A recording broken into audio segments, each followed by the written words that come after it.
ધોરણ 9 મેથ્સમાં chapter number 1 સંખ્યા પદ્ધતિ। આ ચેપ્ટરમાં આપણે ગઈકાલે લેક્ચર નંબર 2માં ઉદાહરણના 2 દાખલા કર્યા ને સ્વાધ્યાય 1.1 આખું કર્યું, બરાબર। હવે ગઈકાલે આપણે જે દાખલા કર્યા તેમાં ખરા ખોટા હતા અને બીજા કયા પ્રકારના દાખલા હતા।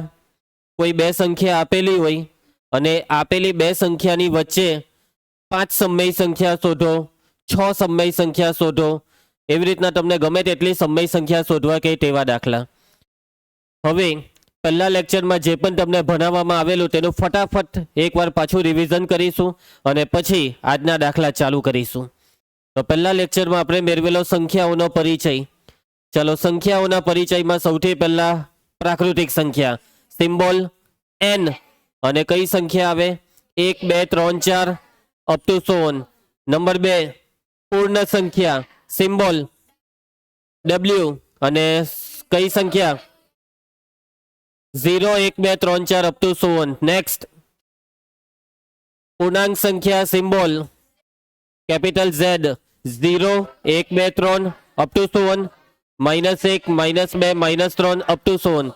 નેક્સ્ટ સમય સંખ્યા q p ના છેદમાં q, જ્યાં p એ પૂર્ણાંક અને q એ શૂન્યેતર પૂર્ણાંક છે। યાદ રાખવાનું, બધાના અમાર બેટા બધા બોલે છે તારે પણ બોલવાનું। p ના છેદમાં q, જ્યાં p એ પૂર્ણાંક અને q એ શૂન્યેતર પૂર્ણાંક। શૂન્યેતર પૂર્ણાંક એટલે શૂન્ય સિવાયનો પૂર્ણાંક, શૂન્યને નહીં લેવાનો। કોઈ પણ સમય સંખ્યાના છેદમાં શું નહીં આવે, 0 નહીં આવે। અને કોઈ પણ બે સમય સંખ્યાની વચ્ચે કેટલી સમય સંખ્યા હોય, અસમય, એના પછીની સંખ્યા અસમય સિમ્બોલ કેપિટલ T, જેને p પૂર્ણાંક હોય અને q શૂન્યેતર પૂર્ણાંક હોય તેવા p ના છેદમાં q સ્વરૂપમાં ન લખી શકાય તેવી સંખ્યાને અસમય સંખ્યા કહેવાય। ઉદાહરણ તરીકે વર્ગમૂળ 2, વર્ગમૂળ 3, વર્ગમૂળ 5, વર્ગમૂળ 7, વર્ગમૂળ 10, ઘનમૂળ 2, ઘનમૂળ 3, ઘનમૂળ 5, ચતુર્થમૂળ 10। આ બધી સંખ્યા કઈ સંખ્યા કહેવાય, અસમય, બરાબર। વર્ગમૂળ ના નીકળવું જોઈએ, ઘનમૂળ ના નીકળવું જોઈએ, ચતુર્થમૂળ ના નીકળવું જોઈએ, બરાબર। એટલે કે આ જે મૂળ છે, શું છે મૂળ, વર્ગમૂળ, ઘનમૂળ, એ મૂળનું સાદુરૂપ ના થાય તો તે તમામ સંખ્યા અસમય માનવાની। અને પછી છેલ્લી વાસ્તવિક સંખ્યા સિમ્બોલ r, અને વાસ્તવિકનો મતલબ સમય અને અસમય સંખ્યાનો સમૂહ, એટલે કે બધી જ સંખ્યા। ઓકે, ચાલો, તો આ બધી વસ્તુ સારી રીતે યાદ રાખજો। હવે આપણે આગળ વધીએ। આજે આપણે વધારાના દાખલા કરવાના છે। આ વધારાના દાખલામાં કઈ નવા દાખલા નથી, ગઈકાલ વાળા જ દાખલા। કેવા દાખલા, તો કે ભાઈ બે સંખ્યા આપેલી હશે અને આપેલી બે સંખ્યાની વચ્ચે માંગેલી હોય તેટલી સમય સંખ્યા શોધી દેવાની। હવે આપણે ગઈકાલે જે દાખલા કરેલા તેમાં અમુક દાખલા તો બહુ ઇઝી હતા। પછી એક દાખલો અપૂર્ણાંક વાળો આવેલો, એ જે અપૂર્ણાંક વાળો દાખલો આવેલો, જે અપૂર્ણાંક વાળો દાખલો આવેલો હતો તે અપૂર્ણાંક વાળા દાખલામાં છેદનો પહેલા લસા શોધવાનો અને લસા શોધીને છેદ સરખા બનાવવાના, એવું કરેલું ને આપણે। એવા જ આપણે થોડાક દાખલાની હજી પ્રેક્ટિસ કરીએ। કેવા દાખલા, તો કે ભાઈ અપૂર્ણાંક વાળા દાખલા, અને અપૂર્ણાંકના છેદ કેવા હોય, જુદા। કેવા હોય, છેદ જુદા। ચાલો, તો આપેલ બે સમય સંખ્યાઓના છેદ સમાન ન હોય, એટલે કે છેદ જુદા હોય, ત્યારે તેમની વચ્ચેની સંખ્યા શોધવાના દાખલા। ચાલો, લગભગ 3 કે 4 દાખલા છે, કરીએ આપણે। પહેલો દાખલો 1/8 અને 5/12 વચ્ચેની 3 સમય સંખ્યા। તમને મેં સ્ટાર્ટિંગમાં કીધેલું તે પ્રમાણે કે ક્લાસમાં નોટ ને બોલપેન રાખવી પડશે, તો ચાલો ફટાફટ નોટ બોલપેન કરી લો। હવેથી ખાસ યાદ રાખો, મેથ્સના લેક્ચરમાં નોટ બોલપેન રાખવાની આપણે। ગમે ત્યારે પણ ગણતરી કરવાની આવે, હું તમને કોઈ પણ ગુણાકાર કરવા કહી દેમ, ભાગાકાર કરવા કહી દેમ, આ બધી ગણતરી માટે તમારી પાસે સામાન તૈયાર રાખવાનો, બરાબર છે। દરેક બાળકોએ સામાન તૈયાર રાખવાનો। ચાલો દેવસિંહ, રેડી? તો ચાલો દાખલો ચાલુ કરીએ છીએ। રકમમાં જે બે સંખ્યા આપેલી છે મલ્હાર, પહેલી સંખ્યા છે 1/8 ને બીજી સંખ્યા પ્રેમજી 5/12। શું આ બે સંખ્યાના છેદ સરખા છે? હા કે ના? છેદ સરખા નથી. અને જો છેદ સરખા નહીં હોય એટલે પહેલું સ્ટેપ શું કરવું પડે? લસા. 8 અને 12 નો લસા ચાલો હોધીને આપો ફટાફટ. ચાલો, જેનો શોધાઈ ગયો તે ચૂપ બેસે, બાકીનાને એકવાર શોધવા દઈએ. ચાલો 1 મિનિટ આપી દરેક જણ ફટાફટ 8 અને 12 નો લસા શોધે. 8 અને 12 નો લસા. 8 અને 12 ને લખીને ભાગ ચલાવવાનું ચાલુ કરવાનું. પહેલો ભાગ 2 વડે ચાલશે. 2 ચોક 8 ને 2 છંગ 12. ફરી એકવાર 2 વડે ભાગ ચાલશે. 2 દુ 4, 2 ટાલી 6. અને હવે 2 નો તો 2 વડે ચલાવી દઈએ. 3 બેઠા ને હવે 3 નો 3 વડે ચલાવી દેવું. આ રીતે લસા શોધાય. આવડવું જોઈએ બધાને લસા શોધતા. આ બધી વસ્તુ નિધિ મેમે તમને વર્ષોથી શીખવાડી છે. હાલમાં પણ 1 મહિનો વેકેશનમાં બેઝિક મેથ્સ વાળા તમામ વિદ્યાર્થીઓને આ બધું શીખવાડ્યું છે. હવે તમારે આ બધાનો ગુણાકાર કરી દેવાનો. 2 દુ 4 દુ 8 ટાલી 24. તો લસા થાય 24. જો તમને લસા શોધતા નહીં આવડતા હશે જયરાજ, તો પછી આ દાખલાનો મતલબ જ નહીં રહેશે. કેમ કે પહેલું જ સ્ટેપ લસા. લસા શોધતા નહીં આવડે તો દાખલા નહીં થાય. ભાઈ દેવતું એ આવડે છે લસા શોધતા? હા પાલ્લી છે. હવે નેક્સ્ટ દાખલામાં તારી પાસે લસા શોધાવા. સાંભળી લીધું બધાએ? કોનો વારો? દેવનો. ચાલો તો કામ ચાલુ કરીએ. હવે આગળ શું કરવાનું તે તમને ખબર જ છે. બે સંખ્યાને લખી કરો. શ્રેય, પહેલી સંખ્યા 1/8 બરાબર 1/8 ગુણ્યા કરીને લીટી બી પાડી દેવું. ને હવે બીજી સંખ્યા 5/12 બરાબર 5/12 ને ગુણ્યા કરીને આ છેદ પાડી દીધો. ચલો હવે ઘડિયો આવડવો જોઈએ. 8 ના ઘડિયામાં 24 લાવો. 8 ટાલી 24 કેટલા વડે ગુણવા ભાગવાનું? 3 વડે. 12 ના ઘડિયામાં 24 લાવો. 12 દુ 24 એટલે 2 વડે ગુણવા ભાગવાનું. 3 એકા 3 ને 8 ટાલી 24. 5 દુ 10 ને 12 દુ 24. હવે આ જે બે સંખ્યા આવી તેમની વચ્ચે ગેપ છે. 3 સંખ્યા જેટલો ગેપ છે. હા, 3 અને 10 ની વચ્ચે ઘણો ગેપ છે. એટલે આરામથી આપણને જે 3 સંખ્યા જોઈતી છે તે આપણે લખી શકીએ છીએ. તો ચાલો લખવાનું ચાલુ કરીએ. માટે આ 1/8 અને 5/12 વચ્ચેની કેટલી? 3 સમય સંખ્યાઓ. 3 સમય સંખ્યાઓને લખવાનું શરૂ કરીએ. તો ચાલો 3/24 પછી કઈ 4 લઈ લઈએ. 4/24. ચાલો આ વખતે કઈ અલગ લઈએ. 5 પછી 5 નહીં લઈએ, ડાયરેક્ટ 6 લઈ લઈએ. 6/24. હવે ડાયરેક્ટ 9 લઈ લઈએ. 9/24 ચાલે ને? 3 અને 10 ની વચ્ચેની 3 સંખ્યા લીધી. 4, 6 ને 9. આવી રીતના ઊંધું ચટ્ટું લઈ તો બી ચાલે. તમને પેલો લાઈનમાં લખવાની આદત હોય તો લાઈનમાં લખી દેવાનું. આ તો ખાલી એક દાખલામાં અલગ લખ્યું આપણે. હા, તમારામાંથી કેટલાક બાળકોની સ્કૂલમાં કંઈક અલગ રીત પણ કરાવેલી છે. રીત તો મેં તમને કીધું તેમ અલગ હોઈ શકે પણ જવાબ સાચા જ આવે. ઓકે, તમને સૌથી સહેલી રીત જ કરાવેલી છે. આ જ રીત તમારા માટે સૌથી સહેલી છે. અલગ રીતમાં કઈ રીત કરાવેલી છે? સરવાળો ભાગ્યા 2 વાળી. તો શું કરાવેલું છે?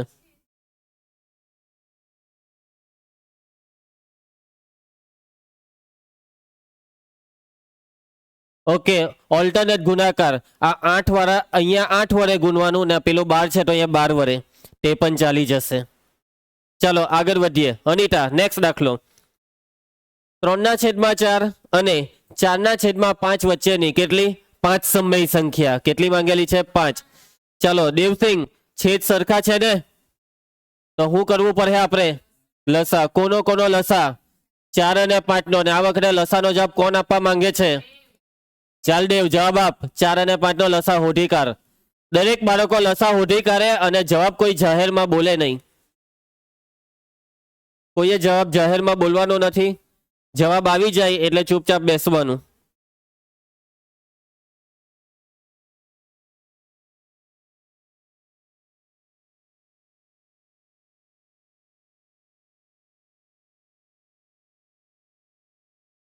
ચાલો 4 અને 5 નો લસારો મોડે મોડે હોધાઈ જાય. હવે સાંભળી લીધું આને. હવે પાટિયું બેહારવાનો. સંભળાયું તને? સંભળાયું પેલો હું બોલ્યો?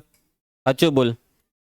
ઓકે, એ 30 બોલેલો. હું બોલેલો 30 અને એનો જવાબ સાચો છે. બરાબર. ચાલ હવે ટાઈમ પૂરો. ચાલ કેટલો જવાબ આવ્યો? જોયું કેટલું મસ્ત સાંભળેલું એને.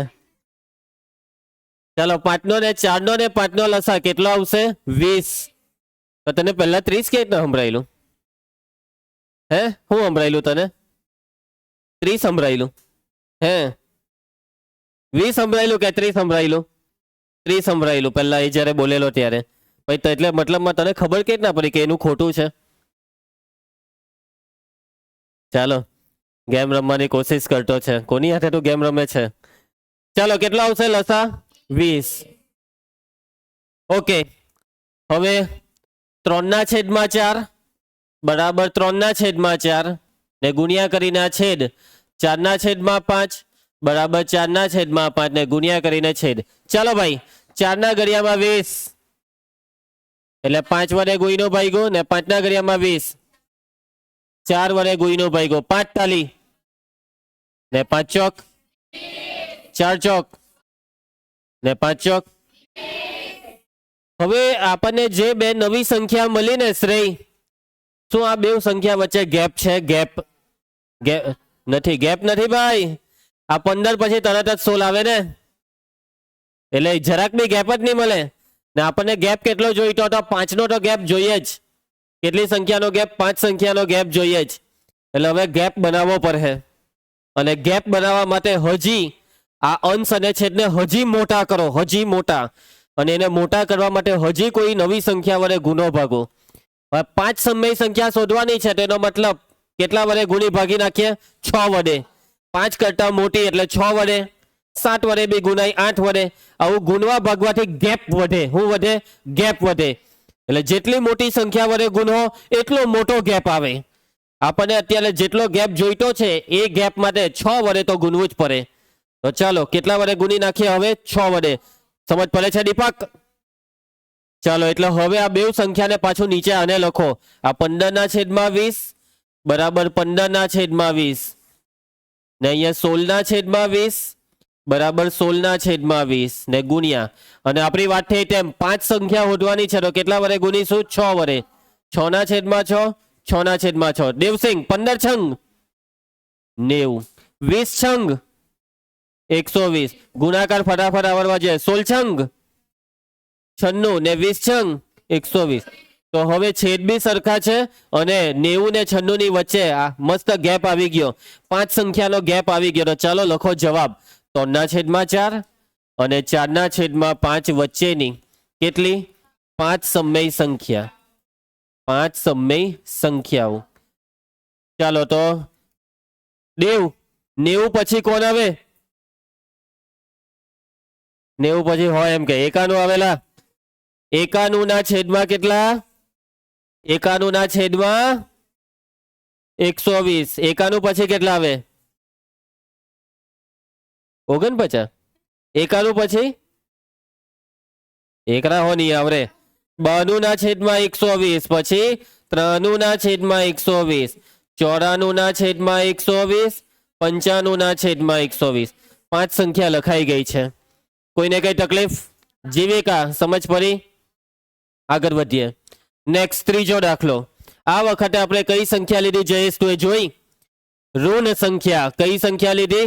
ઋણ સંખ્યા. એક ઋણ છે ને બીજી ધન છે. અને કેટલી સમય સંખ્યા શોધવાની છે? 5. દેવ શું આ બેવના છેદ સરખા છે? હા કે ના? ના, આ બેવના છેદ સરખા નથી. ચાલો ચાલુ કરો. હું શોધવાનું? લસા. શોધી કાઢો ફટાફટ. જાહેરમાં જવાબ નહીં આપતા. 9 અને 15 નો લસા. હું જેને પૂછીશ તે જવાબ આપશે, બાકીના ચૂપ રહેશે. હાથ નીચે મૂકી દો. 1 મિનિટ સુધી કોઈ હાથ બી ઊંચો નહીં કરતા. બધાને કરવા દેવું. 9 અને 15 નો લસા દરેક બાળક શોધે. લગાવો ખાના પદ્ધતિ અને શોધો લસા.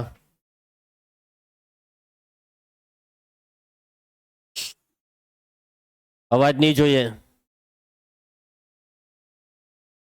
હાથ નીચે રાખો ને હાથ દુખી જશે. શું થાય છે તને? કુછ હે મેમ પૂછ્યું શું થાય છે તને?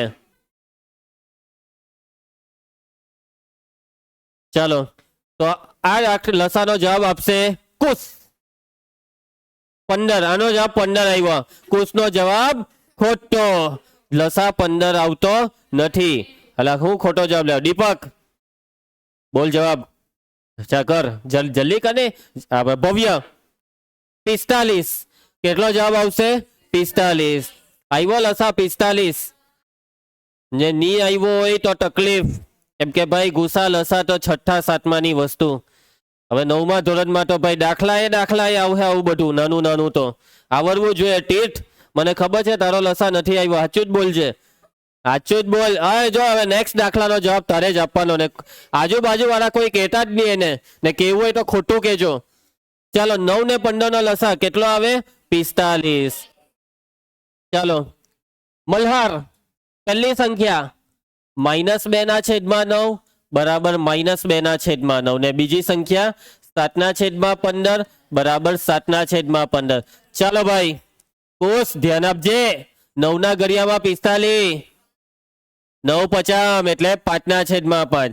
15 ના ઘડિયામાં 45. 15 ટાલી 45. 3/3. ચાલો ભાઈ 5 દુ 10. પણ આ ભૂલતા નહીં. -10/45. 7 તાલી 21/45. ગેપ છે કે ગેપ? 5 સંખ્યાનો ગેપ. અરે બહુ મોટો ગેપ છે. -10 થી 21 એટલે તો બહુ વધારે ગેપ. કેટલી 30 કે 31 સંખ્યાનો ગેપ છે. લખવા માંડો તો જવાબ. ચલો દેવા -2/9 અને 7/15 વચ્ચેની કેટલી? 5 સમય સંખ્યાઓ. ધ્યાન આપજો બધા. હવે જો આપણે ગમે ત્યાંથી લખીએ કે -10 થી લખવું હોય તો -10 પછી -9/45. -8/45. -7/45. -6/45 ને -5 થઈ ગઈ 5. 1 2 3 4 ને 5. કોઈને આ માઇનસ વાળું નહીં ફાવે તો અહીંયા 21 સુધીનો ગેપ છે તો 10 થી ચાલુ કરી દઉં. 10/45. 11/45. 12/45 એમ. અમે જો એકના નહીં આવડે તો ભાઈ મારથી કઈ થાય નહીં આમાં. બરાબર. ચાલો આગળ વધીએ. રેડી બેટા? શું થાય છે તને? અલા એ શું છે? એ બધું શું કર્યું તું? ત્યાં જો ને કેવું કચરું બધું કર્યું. ચાલો નેક્સ્ટ ચોથો દાખલો. ધ્યાન આપજો. ચાલો ભાઈ ચાલુ કરી દેજો બધા. અને આ વખતે જવાબ આપશે તીર્થ. ચાલ 11 અને 13 નો લસા ફટાફટ ઓઠીકાર. એ તીર્થને ચાલો ઝડપથી ઉઠી કરો લસા. બધાએ હોડવાનો છે લસા.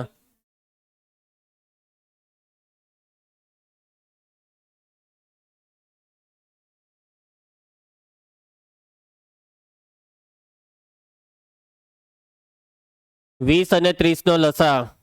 દેવસિંહ હોડાઈ ગયો.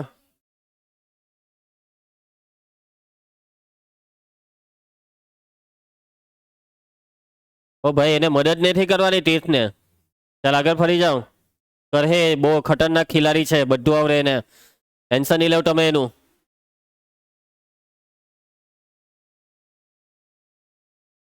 ચાલો તીર્થ જવાબ બોપ. આટલો હેલ્લો દાખલો લસા હજી થઈ નહીં રહ્યો. ચાલો આ વખતે જવાબ આપણે પૂછીશું વિહા. ચાલ ઝડપ મારો. જીયા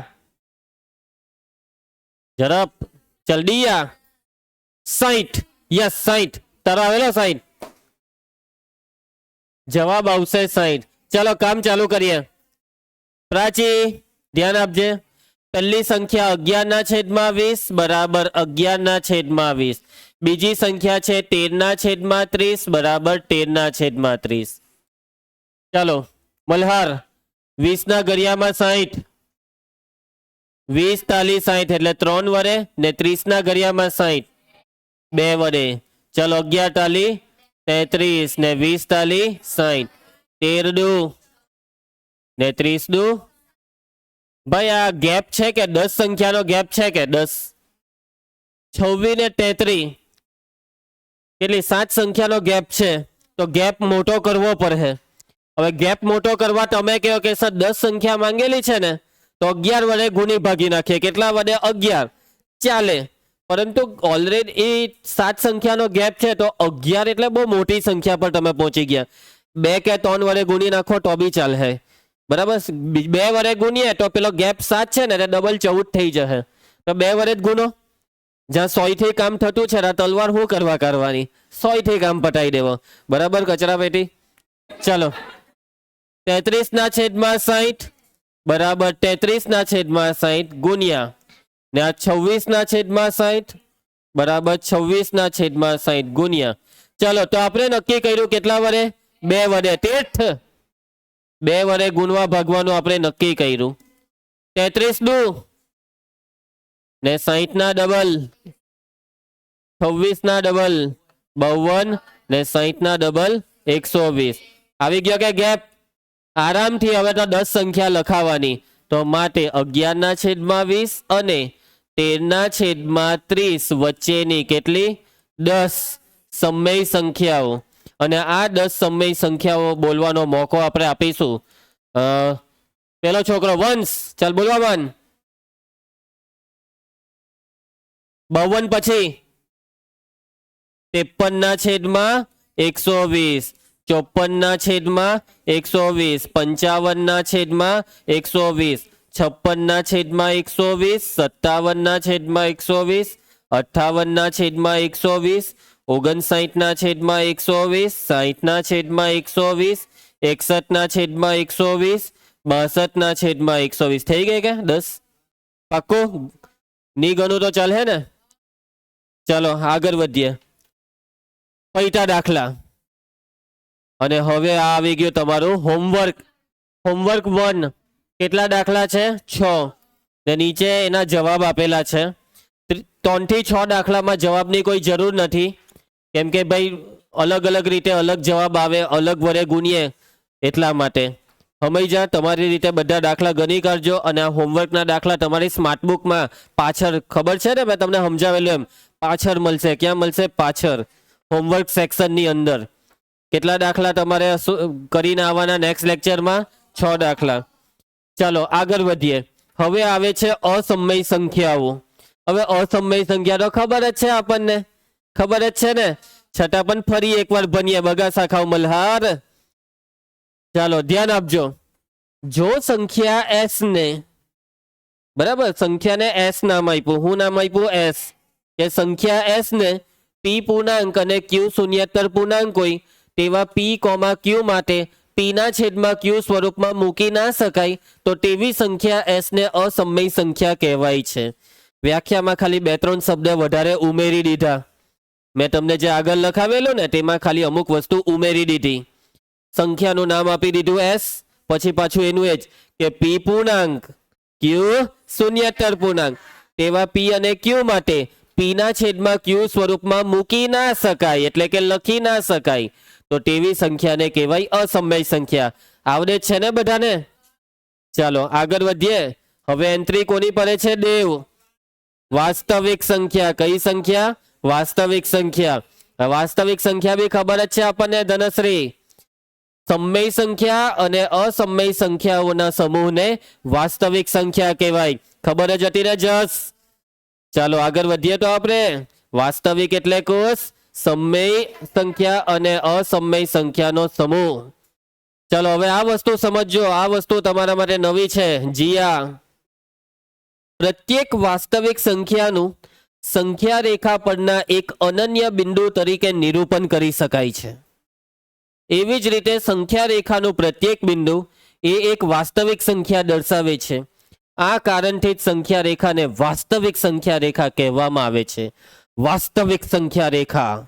કઈ સંખ્યા રેખા? યસ, વાસ્તવિક સંખ્યા રેખા. Real number line. સંખ્યા રેખાને ઇંગ્લિશમાં કહેવાય નંબર લાઈન. હવે તમને છે ને આગલા ધોરણમાં દાખલા આવતા સંખ્યા રેખા પર સંખ્યા દર્શાવવાના દાખલા. આપેલી સંખ્યાને સંખ્યા રેખા પર દર્શાવો. એટલે કે તમે સંખ્યા રેખા પર કઈ સંખ્યાને દર્શાવતા હતા? પ્રાકૃતિકને દર્શાવેલી? હા. પૂર્ણાંકને દર્શાવેલી? હા. પછી સમય સંખ્યાને ગયા વર્ષે દર્શાવેલી? હા. એવી રીતે જ અસમય સંખ્યાને પણ સંખ્યા રેખા પર દર્શાવી શકાય છે. સમય સંખ્યાને બી સંખ્યા રેખા પર દર્શાવાય, અસમય સંખ્યાને પણ સંખ્યા રેખા પર દર્શાવાય. એટલે કે ટૂંકમાં સમય ને અસમય ભેગી થાય એટલે કઈ? વાસ્તવિક. એટલે કે દરેકે દરેક વાસ્તવિક સંખ્યાને કા દર્શાવી શકાય? સંખ્યા રેખા પર. કોઈ બી વાસ્તવિક સંખ્યા લેવો, કોઈ બી કઈ સંખ્યા લેવો? વાસ્તવિક, એને સંખ્યા રેખા પર દર્શાવાય જ. કોઈ બી વાસ્તવિક સંખ્યાને કા દર્શાવાય મલ્હાર? સંખ્યા રેખા પર. અને બીજી એક વસ્તુ કે આપણે એક સંખ્યા રેખા દોરી દીધી. હવે આ સંખ્યા રેખા પર મેં અહીંયા એક બિંદુ લઈ લીધું, તો આ બિંદુ શું છે? આ બિંદુ શું દર્શાવે છે?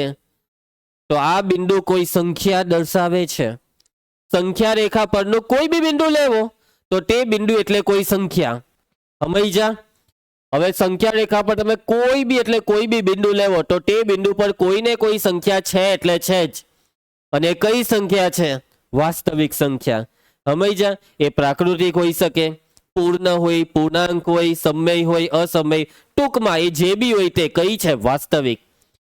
એટલે કે અહીંયા બે વાક્ય આવ્યા. પહેલું વાક્ય કે વાસ્તવિક સંખ્યાને સંખ્યા રેખા પર દર્શાવાય, ને બીજું વાક્ય કે સંખ્યા રેખા પરનું દરેક બિંદુ શું છે? વાસ્તવિક સંખ્યા.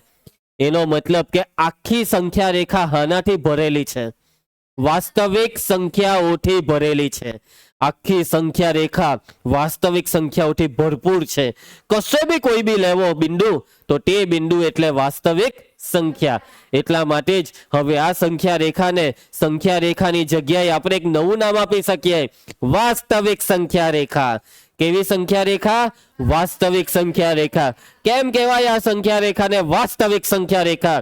કેમ કે ભાઈ આખી સંખ્યા રેખા પર વાસ્તવિક સંખ્યા છે. તે કોની આખી સંખ્યા રેખા પર કઈ સંખ્યા છે?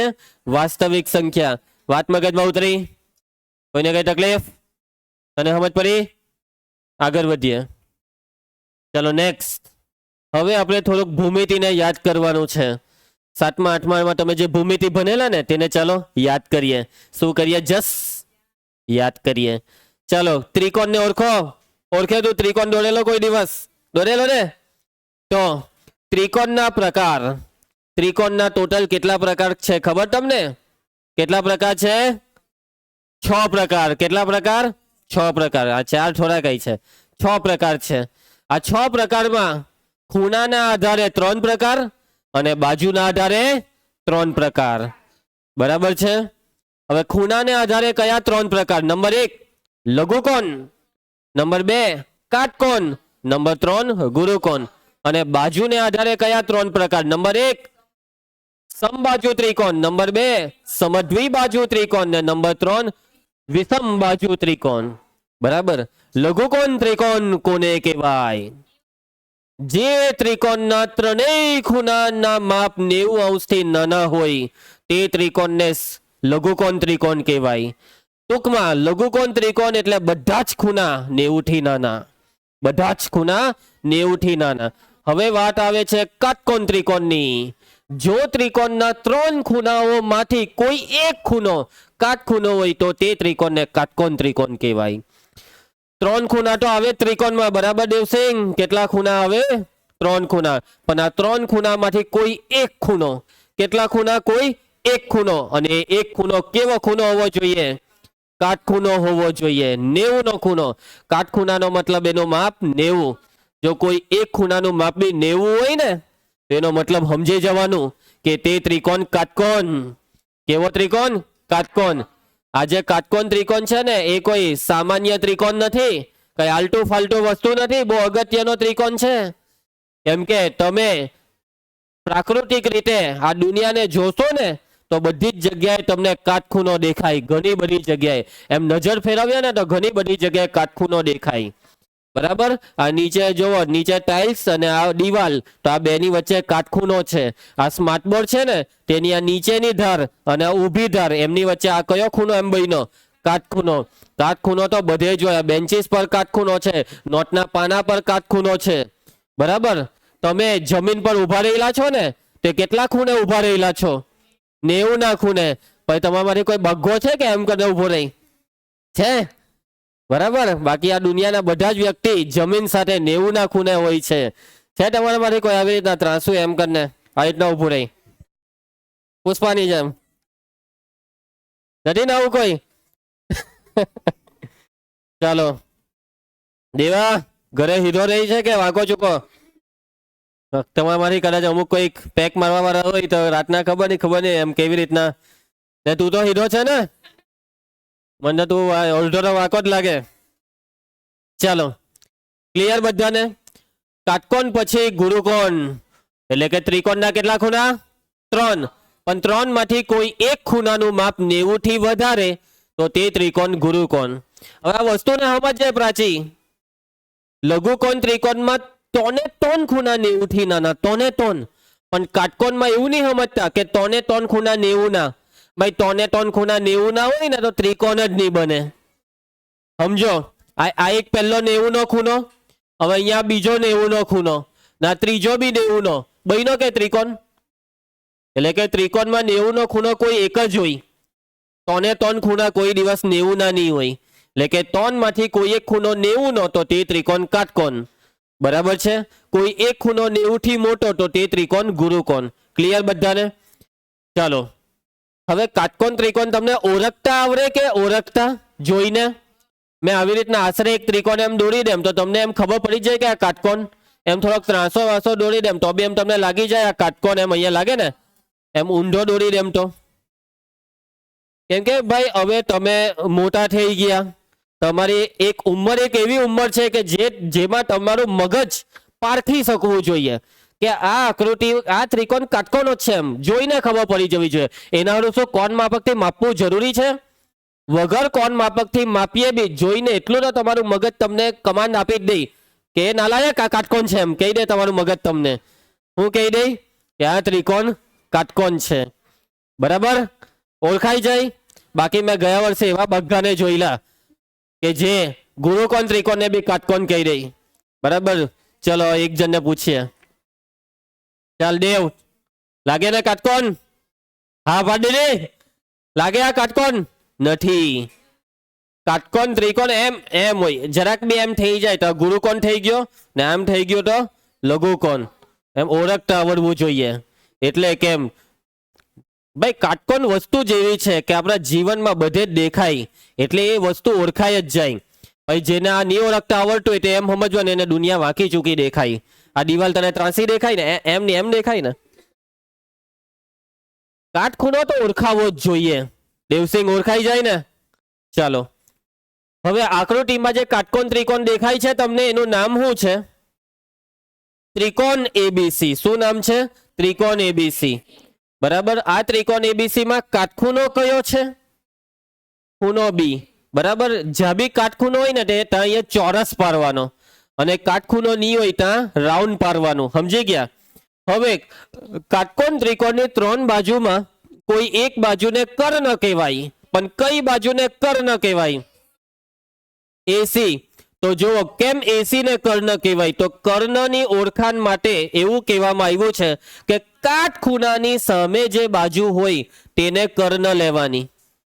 સાંભળી લેજો, કોને કર્ણ લેવાનું?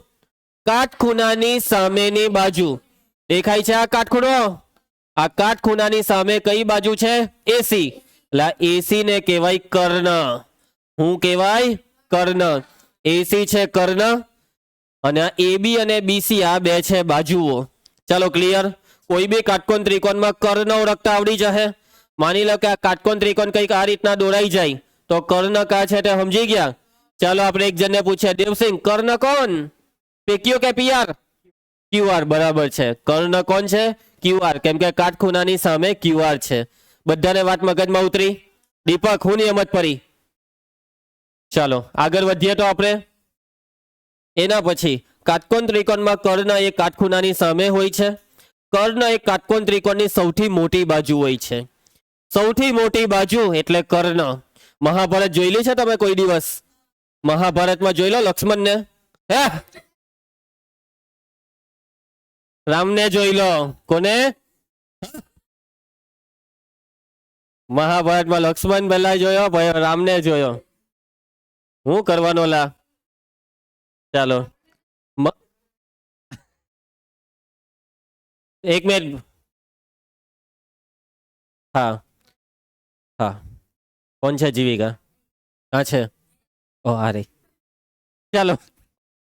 તો મહાભારતમાં પેલા 5 પાંડવ ખરા ને, અને એ 5 પાંડવના બે એક મોટા ભાઈ હોય, અને એનું નામ છે કર્ણ. પાંડવ નહીં કહેવાય, પરંતુ ભાઈ તો કહેવાય. અને કર્ણ એટલે સૌથી મોટો ભાઈ હતો.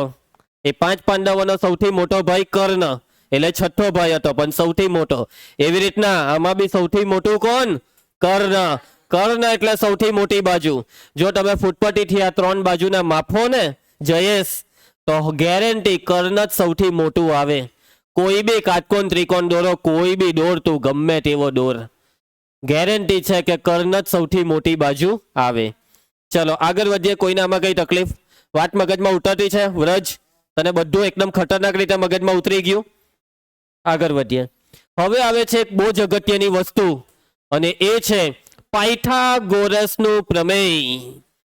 પાયથાગોરસનું પ્રમેય બહુ જ અગત્યનું પ્રમેય, બહુ જ ખતરનાક પ્રમેય, બહુ જ જરૂરી પ્રમેય. આ પ્રમેય આવડવું બહુ જ જરૂરી છે. બરાબર છે? કયું પ્રમેય? પાયથાગોરસનું પ્રમેય. પાયથાગોરસ નામ જિંદગીમાં પહેલી વાર સાંભળો છો? આગળ પણ તમે સાંભળ્યું હશે, કેમ કે પાયથાગોરસ એ કોઈ આલતુ ફાલતુ વ્યક્તિ નથી, બહુ જ મહાન ગણિત શાસ્ત્રી છે. ખૂબ જ પ્રસિદ્ધ મહાન ગણિત શાસ્ત્રી એટલે પાયથાગોરસ. જો કોઈ દિવસ મુલાકાત થઈ છે તમારી પાયથાગોરસ સાથે? નથી થઈ. બરાબર છે? કેમ કે તમે યાર પાયથાગોરસ જતા રહ્યા પછી આવ્યા. મેં બી હજી મળવાનો બાકી. તું ક્યારે મળી આવ્યો? ચાલો છોડો. ઓકે, ચાલો તો હવે આપણે સમજીએ પાયથાગોરસના પ્રમેયને. બરાબર ધ્યાન આપજો. આગળ શું ભણવામાં આવેલું કોઈ વાર 7મા 8મામાં? આવી ગયેલું તો આવડવું જ જોઈએ. ચાલે મનસુખ, હા સોરી મનહર, સોરી મલ્હાર, નામ ભૂલાઈ જાય હે કોઈ વાર, આવું થાય મારી હાથે. કોઈ વાર દેવની જગ્યાએ દેવેન્દ્ર બોલાઈ જાય તો સમજી જવાનું તું જ છે. ચાલો પાયથાગોરસનો પ્રમેય. કાટકોણ ત્રિકોણમાં કર્ણનો વર્ગ બાકીની બે બાજુઓના વર્ગોના સરવાળા જેટલો હોય છે. જો સૌથી પહેલા જ શબ્દ કયો આવ્યો ખબર? કાટકોણ ત્રિકોણ.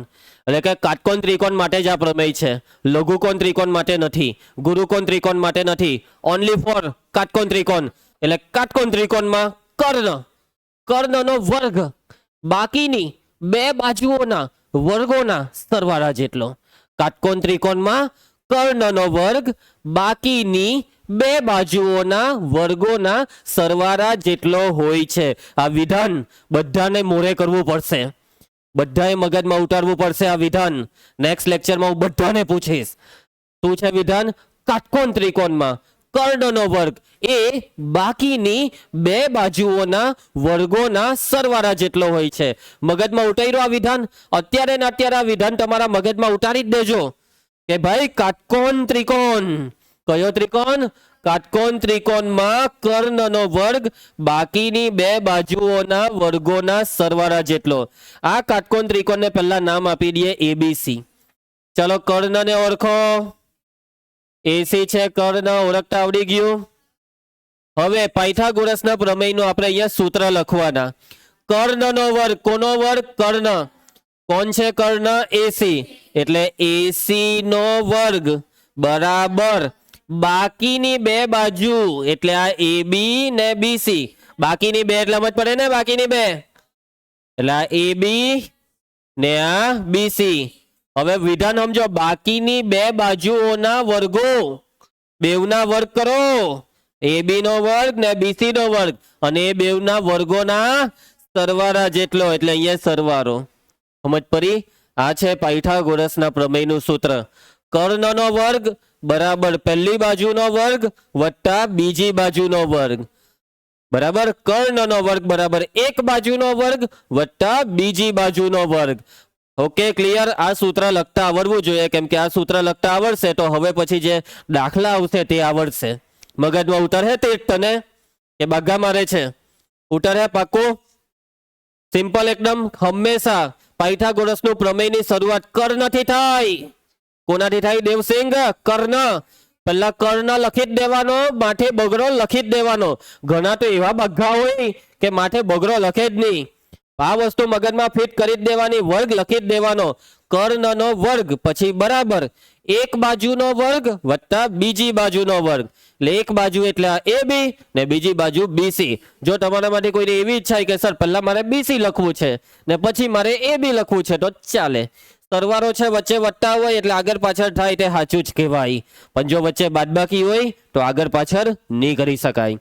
ઉતર્યું બધાના મગજમાં? ચાલો હવે હું એક એક કરીને અમુકને પૂછી લેમ, જોઈએ કેટલાને મગજમાં ઉતાર્યું. તો હવે આપણે કોને પૂછી લઈએ? ચાલો આપણે પૂછી લઈએ વિહાને. વિહા, ત્રિકોણનું નામ છે PQR. બેસી જા, બેસીને જવાબ આપ, નહીં તો પાછળ વાળાને દેખાય નહીં. ચાલ કર્ણ મને કે, પહેલા કર્ણ કોણ છે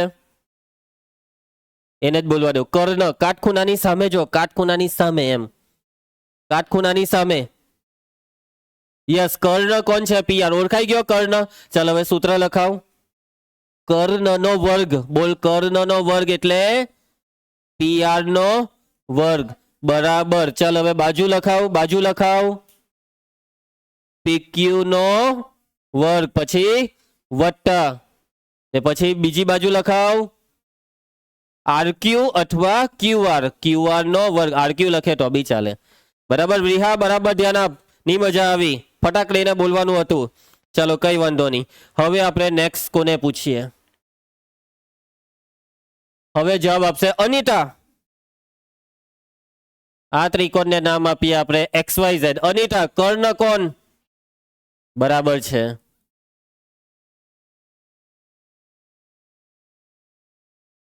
ZY નો વર્ગ ની તો પછી YZ નો. સમજ પડી જાય? સાચું બોલ. કર્ણ કોણ છે?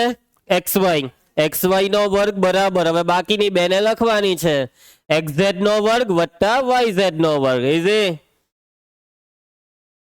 ચાલો એના પછી તને મોકો જોઈએ છે, તને એક મોકો આપું તને. ના પાડવું હોય તો પાડી દેજે, નહીં તો બધાની વચ્ચે ઇન્સલ્ટ થઈ જશે. હા કે ના? હા. ચાલો તો હવે નેક્સ્ટ મોકો આપણે આપીએ દેવાનંદ. ચાલ દેવ, ત્રિકોણનું નામ છે કયું રાખીએ? LMN. ચાલ કાટખૂણો કયા ખૂણા પર છે? ખૂણો L પર કે ખૂણો N પર? ખૂણો N. આ કાટખૂણો લાગે તને? કાટખૂણો કા છે? આ કાટખૂણો લાગે તને? ખૂણો M કાટખૂણો છે. ચાલ હવે કર્ણ મને કે ક્યાં છે કર્ણ? LN. બરાબર બોલ્યો. હે આ વખતે એકદમ પરફેક્ટ જવાબ બોલ્યો.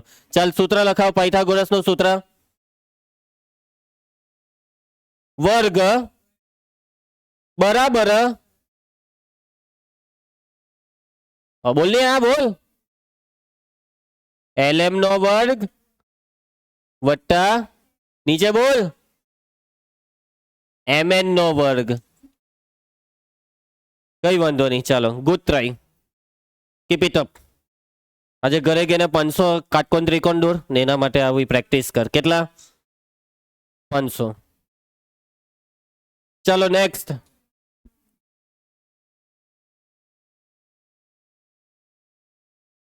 ચાલો હવે આપણે પૂછી લઈએ, કોને પૂછી લઈએ? વ્રજ. કા છે વ્રજ? આર્ય. આ ત્રિકોણનું નામ છે KGF. ચાલ કર્ણને ઓળખ.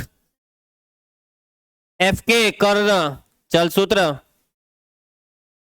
કર્ણનું નામ લખાવ આકૃતિમાં જ. FK નો વર્ગ KG નો વર્ગ GF નો વર્ગ. હે આ ક્યાં પહોંચી ગયા તમે લોકો? દેવસિંહ. ચાલો એના પછી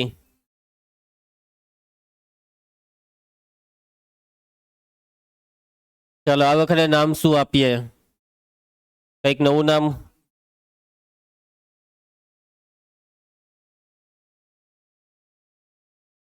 ત્રિકોણનું નામ વાંચ. VED કે પછી DEV? ત્રિકોણ ડીઈવી. કયો ત્રિકોણ? ડીઈ. દેવ થોડું કઈ બોલાય ને, દેવ એવું નહીં બોલાય, ત્રિકોણનું નામ આવું જ બોલવું પડે. ડીઈવી, ત્રિકોણ ડીઈવી. ચલો આ ત્રિકોણમાં હવે આપણે કોને પૂછીએ? શ્રેય, કાટખૂણો કયો છે?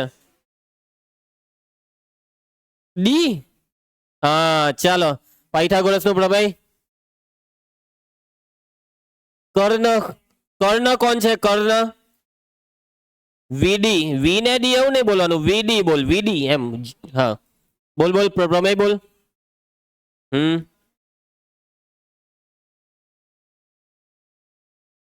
વીઈ નો વર્ગ વત્તા બોલ વત્તા ડીઈ નો વર્ગ. ખ્યાલ આવશે બધાને?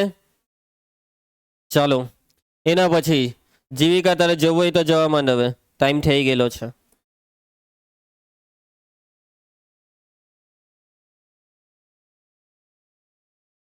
ચાલો હવે આ જવાબ આપશે પ્રાચી. MRT. ચલો કર્ણની ઓળખાણ કરાવ. યસ, ચાલ પાયથાગોરસ નું પ્રમેય. એ હવે ચૂપ રહી. MT નો વર્ગ બરાબર TR નો વર્ગ વત્તા RM નો વર્ગ. સમજ પડતી છે? ચાલો કોઈએ સ્વેચ્છાએ એક જ જવાબ આપવો હોય તો કહી દેવું. ઓહ ઓ બાપરે, ઓ ભાઈ સાહેબ, આટલા બધા? ચાલો આટલા બધા માંથી કોને પૂછે? આમાંથી અડધાને તો પૂછી લીધું. ચાલો તારે નથી જવાબ આપવો? બસ તો હાથ નીચે મૂકી દેવા, તો બહુ બધા થઈ ગયા. એક જણને ખાલી પૂછી લેમ કોણ હશે. છોકરાઓમાં પૂછે કે છોકરીઓમાં? યા સાબાતી હિરલ.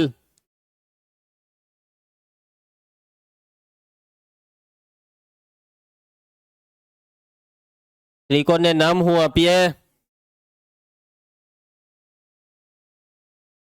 MKG. ચલો કર્ણ કોણ છે હિરલ? હા MG કર્ણ છે. આ વચ્ચે બોલવા વાળા હાચવી ન રહી હે. ચલો પ્રમેય લખાવ. MG નો વર્ગ બરાબર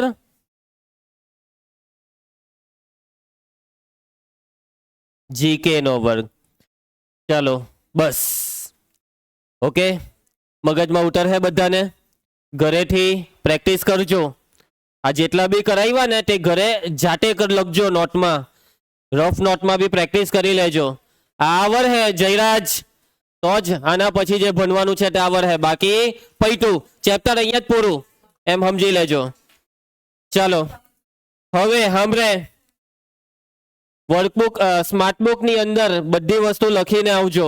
આજે મેં તમને એક્સ્ટ્રા હોમવર્કમાં ખાલી 6 દાખલા આપ્યા છે, એ કરવાનું ભૂલશો નહીં. આવતીકાલે રવિવારે શું છે? રજા. સોમવારે વાંચીને આવજો. સોમવારે બી વાંચવા લખવાનું કામ ચાલુ રાખવાનું, પૂછવામાં આવશે. અને વર્કબુક ચેક ક્યારે કરાવવાની છે? ગુરુવારે. ચાલો તો હવે આપણે ગુરુવારે મળશું.